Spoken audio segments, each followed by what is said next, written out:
जय श्री राम, जय श्री कृष्ण। आजकल ये बहुत देखा जा रहा है कि लोग बड़ा कंफ्यूज हो रखे हैं। विभिन्न तरीके के वो यूट्यूब पे सत्संग वगैरह प्रवचन देख देख के विशेषकर युवा बहुत कंफ्यूज है कि आखिर वो माने तो किसे माने। वो नाम जप करे तो किसका करे, राम नाम जपे, कृष्ण नाम जपे, शिव नाम जपे, हरि नाम जपे, राधा नाम जपे या आदिशक्ति को माने। क्योंकि दोष उनका नहीं है। एक्चुअली यूट्यूब के प्रचार प्रसार की वजह से इतना मटेरियल उपलब्ध है और इतना ज्ञान यूट्यूब पे वाकई में अच्छा ज्ञान मिल रहा है और ठोस तर्क और प्रामाणिक ज्ञान मिल रहा है। इस वजह से लोग कंफ्यूज हो रखे हैं कि यार देखिए, इतना स्वार्थ तो सबकी भक्ति में होता ही है कि हम किसको भजें या किसका भक्ति करें जिससे कि हमें फल जल्दी मिले। ऑब्वियसली युवा होते हैं, युवाओं के टारगेट होते हैं, किसी का पढ़ाई में, किसी का नौकरी में, किसी का व्यापार में। तो सब कहीं ना कहीं जब प्रवचन सुनते हैं या कथाएं सुनते हैं तो वो उनसे इन्फ्लुएंस होते हैं, प्रभावित होते हैं और प्रभावित होकर वो सोचते हैं कि हमें किसकी भक्ति करनी चाहिए जिससे कि हमें उसका प्रभाव जल्दी हमारे ऊपर देखने को मिले, हमारे कार्यों में मिले, हमारे कार्य सिद्ध हो, हमारी मनोकामनाएं सिद्ध हो। तो और ऊपर से ऐसे ऐसे लोग भी हैं जो ये कर लो तो ये हो जाएगा, वो कर लो तो, खैर वो हमारा विषय नहीं है।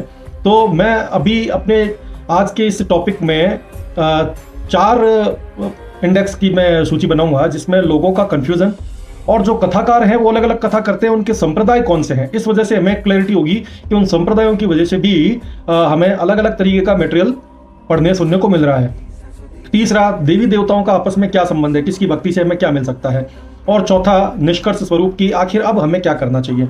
तो देखिए, पहला विषय तो हो ही चुका है कि लोग कंफ्यूज है और बहुत ज़्यादा कंफ्यूज है।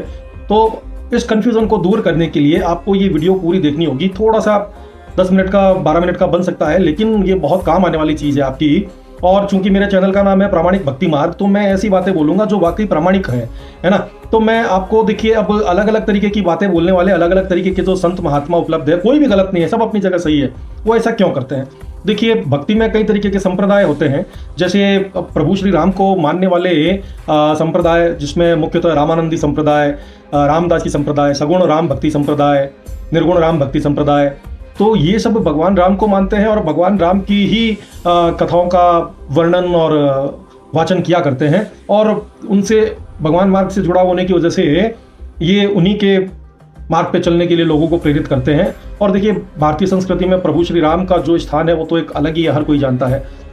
और इसके बाद संप्रदाय आता है दूसरा, आपका वैष्णव संप्रदाय। वैष्णव संप्रदाय वाले विशेष रूप से श्री कृष्ण को, राधा को मानने वाले होते हैं। उस संप्रदाय के अंदर आता है जैसे कि श्री संप्रदाय, मध्व संप्रदाय, गौड़ीय संप्रदाय, वल्लभ संप्रदाय, निर्वाक संप्रदाय।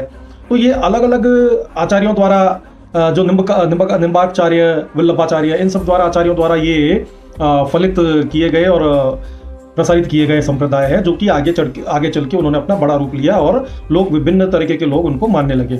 अब माँ आदिशक्ति को, माँ दुर्गा को मानने वाला जो संप्रदाय है उसको शाक्त संप्रदाय कहा जाता है।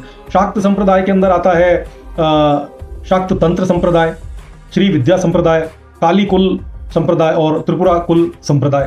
तो ये माँ शक्ति के बारे में विशेष रूप से बात करते हैं, उनकी शक्तियों के बारे में प्रचार प्रसार करते हैं ये, और इनका जो केंद्र बिंदु माँ आदिशक्ति होती है। और एक जो संप्रदाय अगला होता है वो जो कि शैव संप्रदाय, भगवान शंकर को मानने वाले शैव संप्रदाय के तहत आते हैं। शैव संप्रदाय के अंदर में पाशुपत संप्रदाय, कपालिक संप्रदाय, कश्मीरी शैव दर्शन संप्रदाय, नाथ संप्रदाय और लिंगायत संप्रदाय बहुतायत रूप से मिलते हैं। तो इन सब के भी कहीं ना कहीं एक अलग अलग, जितने भी अलग अलग संप्रदाय हैं उनकी कुछ रीतियों नीतियों में कुछ हल्का फुल्का फर्क होता है। सबके थोड़ा सा तंत्र मंत्र में अलग विधान होता है।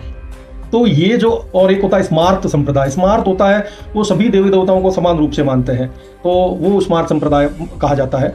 तो ये जो हम लोग प्रवचन सुनते हैं, कथा सुनते हैं, वो इन संप्रदायों से प्रभावित होती है। अब जो लोग श्री राम जी को मानने वाले रामानुज संप्रदाय वाले हैं वो तो राम जी की बात ही करेंगे। हमें लगेगा अरे यार, हमें तो राम राम ही जपना चाहिए, राम राम के अलावा कुछ नहीं करना चाहिए। इधर आपने कुछ टाइम थोड़ा सा किसी का सत्संग या प्रवचन सुन लिया भगवान श्री कृष्ण के बारे में, आपको लगता है कि नहीं यार, कलयुग में तो भगवान श्री कृष्ण को मानना चाहिए, ये करना चाहिए। फिर इसी तरीके से माँ शक्ति के बारे में हमने सुना और ये भगवान शंकर के बारे में सुना, तो भगवान भोले भंडारी है, बहुत जल्दी ही अपने भक्तों पर कृपा करते हैं, हम उससे ऐसे प्रभावित हो जाते हैं। तो सही मायने में जो नौजवान होते हैं 18 से 20 साल वाले, प्लस युवक होते हैं 20 से 30 साल वाले, फिर अधेड़ टाइप के जो होते हैं, वो कंफ्यूज हो जाते हैं कि हमें आखिर मानना किसको चाहिए जिससे कि हम भक्ति मार्ग में भी आगे बढ़े और हमारी भक्ति फलित भी हो और हमें भौतिक सुख सुविधा भी मिले। देखिए आज के ज़माने में भौतिक सुख सुविधा लोग सर्वोपरि मानते हैं और भक्ति में ज़्यादातर लोग उतरते एक बार इसीलिए है। ये अलग बात है कि बाद में जब भक्ति परिपक्व होती है तो इंसान को दूसरे चीज़ों के मायने समझ में आने लग जाते हैं, वो एक अलग विषय हो गया। अब अपन अगर जोड़ें कि सभी देवी देवताओं का आपस में क्या संबंध है, जिसको अगर हम किस तरीके से उनको माने धारणा करें तो किसका हम पे क्या प्रभाव पड़ता है। देखिए एक जो जिक्र में भी छूटा है हनुमान जी। हनुमान जी एक ऐसे देव हैं जिनके प्रति लोगों के मन में एक अनुराग और प्रीति का भाव होता ही होता है। कोई इंसान कृष्ण को माने, राम को माने, शिव को माने, लेकिन हनुमान जी के प्रति एक श्रद्धा का एक अलग से भाव होता है। हमारे घरों में सिखाया भी जाता है कि हनुमान चालीसा तो हमें करनी ही करनी चाहिए, दिन की एक। तो हनुमान जी का हमारे धर्म में, हमारे परिवार में, हमारे समाज में एक अलग ही स्थान है। तो अगर हम प्रभु श्री राम की भक्ति करते हैं तो प्रभु श्री राम के साथ में हनुमान जी ऑटोमेटिकली प्रसन्न हो गए। देखा जाए तो देखिए मैं इस विषय पे बाद में आऊँगा कि आपको किसकी करनी चाहिए, लेकिन फिलहाल मैं एक दूसरे का संबंध बता रहा हूँ। भाई अगर हम हनुमान जी को मानेंगे तो प्रभु श्री राम ऑटोमेटिकली खुश हो गए, राम जी को मानेंगे तो हनुमान जी ऑटोमेटिकली खुश हो गए। अगर हम शिव जी को मानते हैं तो शिव जी के साथ में माँ आदिशक्ति ऑटोमेटिकली खुश हो गई, माँ आदिशक्ति को मानते हैं तो शिव जी खुश हो गए। इसी तरीके से हम भगवान कृष्ण को मानते हैं तो राधा जी खुश हो गए, राधा जी को मानते हैं तो कृष्ण जी खुश हो गए। ये आपस में इस तरीके का इनका संबंध हो गया, जो कि आप लोगों को पता भी है, इस पर ज़्यादा बात करने का कोई औचित्य नहीं लगता मुझे। अब हमें किस देवी देवताओं को मानना चाहिए जिससे कि हमारे संकल्प सिद्ध हो, हमारी भक्ति पुष्ट हो और हमें अपनी मनोकामना पूर्ण करने में भी सहायता मिले। देखिए पहली बात तो जिस तरीके से अभी हम हमारे बहुत सारे मित्र होते हैं, लेकिन हम जब बेस्ट फ्रेंड की बात करते हैं तो वो एक या दो होता है। अभी किसी को पूछा जाए आपका बेस्ट फ्रेंड कौन है तो उसका तुरंत जवाब मिलता है ये मेरा बेस्ट फ्रेंड है। रीज़न बचपन से उस इंसान का उसके साथ तादात्म्यता समन्वय इस तरीके से बैठा हुआ होता है कि वो एक दूसरे के बेस्ट फ्रेंड होते हैं। इसी तरीके से किसी को पूछा जाए कि आपका जो पसंदीदा खाना कौन सा है, वो तड़ाक से जवाब देगा ये फला चीज़ है, मुझे सबसे ज़्यादा भाती है। तो ये कंसेप्ट क्लियर होता है। इसी तरीके से आज नौजवानों को ये पूछा जाए आपकी पसंदीदा फिल्म कौन सी है तो तुरंत से जवाब मिलेगा ये मेरी पसंदीदा मूवी है, ये मेरा पसंदीदा एक्टर है। तो हर किसी को अपनी पसंद के बारे में एक अवेयरनेस होती है कि ये चीज़ है जो हमें पसंद है। तो फिर ऐसी क्या बात है कि हम देवी देवताओं के बारे में कंफ्यूज हो जाते हैं कि हमें किसको मानना चाहिए, किसको नहीं मानना चाहिए। देखिए यहाँ पे आपका जो विषय शुरू होता है कि हर किसी को पता होता है कि मेरा एक सॉफ्ट कॉर्नर, मेरी श्रद्धा पर्टिकुलर इस देवी या देवता के साथ में बचपन से जुड़ी हुई है। और जिसके साथ आपकी श्रद्धा बचपन से जुड़ी हुई है और विशेष रूप से उनके प्रति आपका एक अनुराग हो, उनके भजनों को सुन के, उनके प्रवचनों को सुन के आपके मन में एक विशेष श्रद्धा का भाव जागता हो, एक विशेष एक्साइटमेंट क्रिएट होता हो, एक विशेष आनंद की प्राप्ति होती हो, तो समझ लीजिए आपको उनकी ही आराधना करनी चाहिए। मुझे लगता है कोई भी ऐसा इंसान नहीं होगा जिसे यह पता नहीं होता है कि मेरी फेवरेट देवी देवता कौन है। अब आते हैं कि हम किसी बड़े संत को सुन के कंफ्यूज क्यों हो जाते हैं। मान लीजिए किसी अमुक इंसान की भक्ति माँ दुर्गा पर है, वो माँ पर उसका बड़ा अटूट विश्वास है, माँ का नाम जप करता है, माँ का मंत्र जप करता है। फिर अचानक से वो किसी बड़े संत को सुनता है, वो कहते हैं राधा राधा राधा राधा करो, तो वो अचानक से उसकी श्रद्धा हिलने लग जाती है माँ के प्रति। वो सोचता है यार मुझे राधा राधा करना चाहिए क्या, सफलता प्राप्त करने के लिए या फिर इस मोक्ष के हिसाब से या भक्ति में आगे बढ़ने के लिए। यहीं पे हमारी गलती शुरू हो जाती है। देखिए आप चाहे किसी को मानिए, किसी एक को मानिए, राधा भी एक है, काली भी एक है, दुर्गा भी एक है, माँ जगदम्बा भी एक है, श्री राम एक है, श्री कृष्ण एक है, सब श्री हरि के स्वरूप है। चाहे आप गणेश जी को माने, चाहे आप हनुमान जी को माने, बस मैं आपको एक ही बात कहूंगा, किसी एक देवी या देवता का हाथ पकड़ के चल लीजिए। आप सत्संग सबकी सुनिए। सत्संग का हमें फायदा क्या होता है कि सत्संग जो हमारी नवधा भक्ति जो होती है, नवधा भक्ति का सबसे पहली भक्ति होती है श्रवण भक्ति। सत्संग है हमारे भक्ति के भाव को पुष्ट करती है और हमें सतमार्ग पे चलने के लिए प्रेरित करती है। आप सत्संग सबकी सुनिए, लेकिन हाथ किसी एक का पकड़ के रखिए। मजाल है, मैं कहता हूं बड़े से बड़ा संत ईश्वर भी इस जमीन पे उतर के आ जाए और वो ये कहे कि तुम्हें इसका नाम लेना चाहिए, लेकिन अगर हमारी श्रद्धा किसी एक नाम पर है तो मैं ईश्वर को भी ये कहने में जिसको नहीं कि नहीं साहब मेरी तो श्रद्धा इनके प्रति है, मैं तो इन्हीं का नाम लूंगा। बस यहीं पे सारी बात खत्म।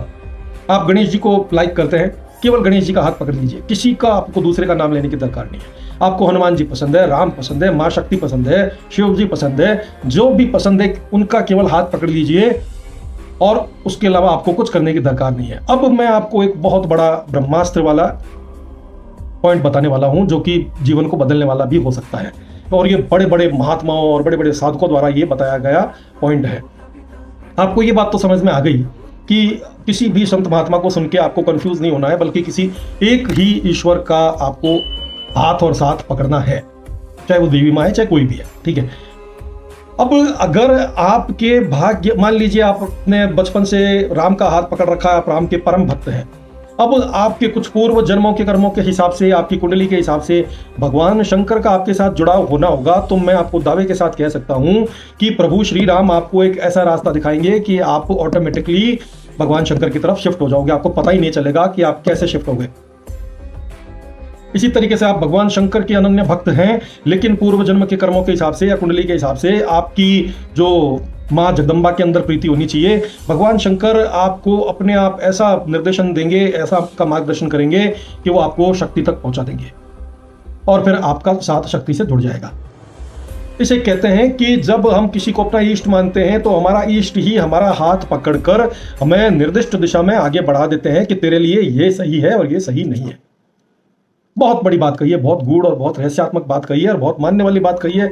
इस चीज को अगर आप मान लेंगे तो सारा कंफ्यूजन दूर हो जाएगा। मेरे कहने पे आप केवल और केवल किसी एक देवी देवता का हाथ पकड़ लीजिए, पूरा जीवन पर्यंत बहुत है आपके लिए, कुछ भी और करने की दरकार नहीं है। अगर आपके किसी और से जुड़ाव लिखा हुआ होगा तो वो देवी देवता स्वयं आपको आगे चल के ले जाएंगे उनके पास में कि ले तू इसकी भक्ति कर। और जैसा कि आपने सत्संग में सुना होगा, बहुत सारे संत कहते हैं मैं किसी और को मानता था और अब जाके मैं किसी और को मानने लग गया या उनकी तरफ रुझान हो गया, क्योंकि उन्होंने ही मुझे इनकी तरफ आने के लिए प्रेरित किया है।